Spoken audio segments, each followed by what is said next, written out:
बिहार के मुख्यमंत्री Nitish Kumar high level meeting कर रहे हैं। मीटिंग इस बात को लेकर है कि कैसे बिहार के तकरीबन 1.5 दर्जन गांव के लोग अवैध जहरीली शराब पीकर मर गए।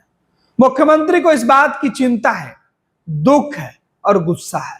मुख्यमंत्री को गुस्सा इस बात को लेकर है कि कैसे बिहार में बंद होने के बाद लोग इस तरीके से पी लिए।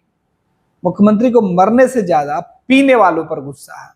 तभी तो उनके मंत्री यह बयान देते हैं कि ये जो सवाल है कि प्रशासन हर जगह मुस्तैद नहीं रह सकता है। अखबार के पन्नों पर नजर डाले तो हर अखबार में जो सुर्खियां छपी है उसमें यही बताया गया है कि 40 से ज्यादा लोगों की मौत हो चुकी है। हर अखबार के पन्ने पर खबर प्रमुखता से यही छपी हुई है। हर जगह यही बताया जा रहा है कि इस अखबार में देखिए, जहरीली शराब पीने से 24 की और जान गई, अब तक 51 की मौत। ये अखबार भास्कर ने लिखा है। एक हिंदी अखबार ने यह लिखा, दूसरे हिंदी अखबार ने लिखा कि अब तक 57 पहुंच चुकी है मौत के आंकड़े। तीसरे अखबार ने लिखा है अब तक 43 हो चुकी है। यानी आंकड़े हर अखबार के पन्नों पर अलग अलग आपको दिखाई देंगे, लेकिन गांव में जिन 16 गांवों की चर्चा हो रही है उसमें चीख पुकार ऐसे कई घरों से निकल रही है जिनकी गिनती अखबार के इन पन्नों में नहीं है। गांव में हर कोने में हर गली से एक शव निकाली जा रही है। लोग नम आंखों से अपने लोगों को विदा कर रहे हैं।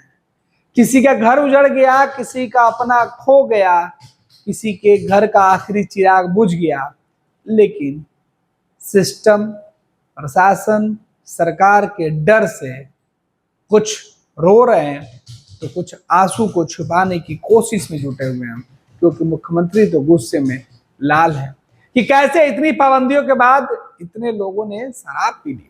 साहब, नाराजगी तो इस बात को लेके होना चाहिए कि अब तक इतने पाबंदी के बाद इतनी मात्रा में शराब कैसे आई।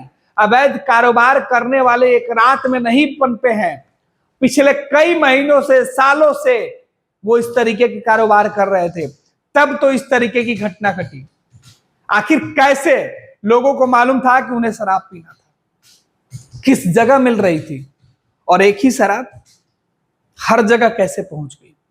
ये चैन, ये नेटवर्क कैसे आपने ध्वस्त नहीं किया। फिर ये नेटवर्क कैसे इस तरीके से बना कि एक गांव दूसरे गांव करते करते 1.5 दर्जन गांवों तक पहुंच गया, और अब मौत का सिलसिला।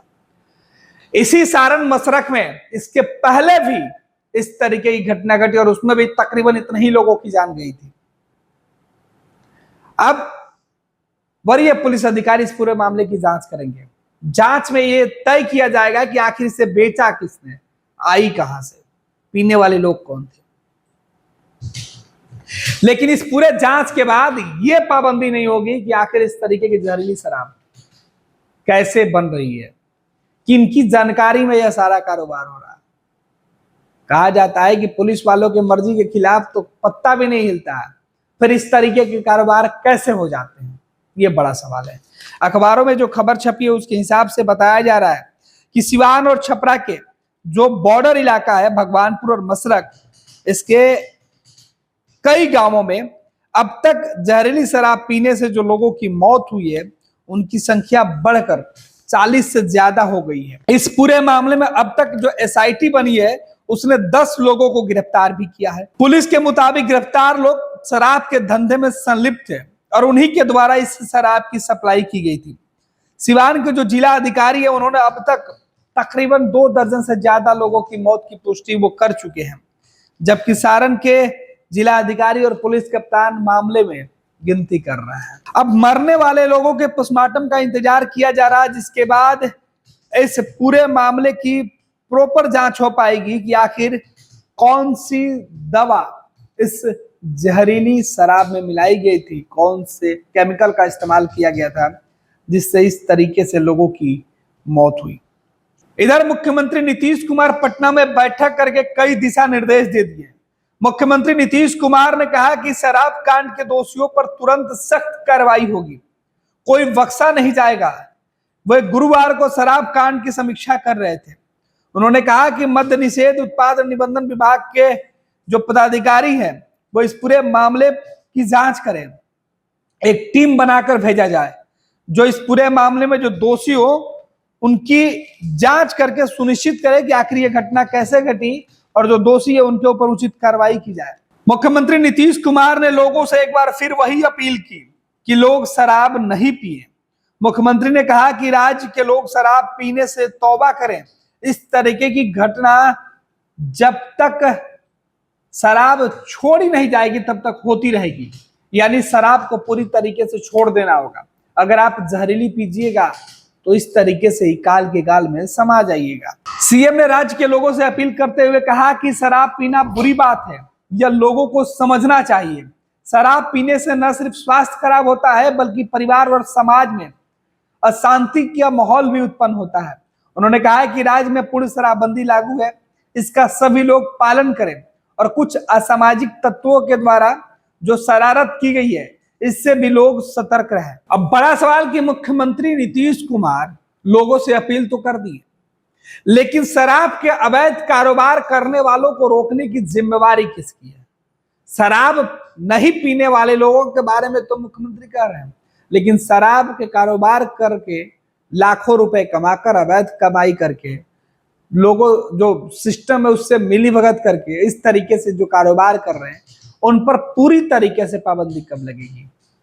जब एक तरफ शराब कांड के बाद तकरीबन 50 लोग जो है काल के गाल में समा चुके हैं, ठीक दूसरी तरफ पटना और पटना के आसपास या बिहार के अलग अलग जिलों में अवैध शराब की तस्करी करते हुए कई लोग और कितने हजार लीटर शराब पकड़े गए, ये एक ही दिन अखबार की सुर्खियां बनी है।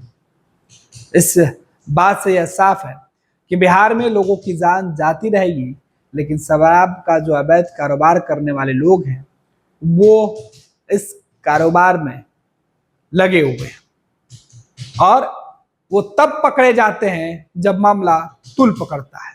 भारतीय जनता पार्टी का सदस्य बनने के लिए 8800002024 पर मिस्ड कॉल करें। निवेदक भारतीय जनता पार्टी बिहार। 26 वर्षों में 17,000 से अधिक डॉक्टर बना चुका बिहार एवं झारखंड के छात्रों के बीच विश्वसनीय संस्थान गोल।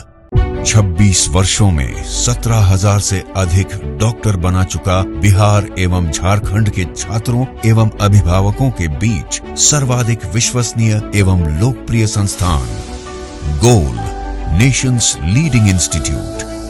हमारा विश्वास गोल के साथ।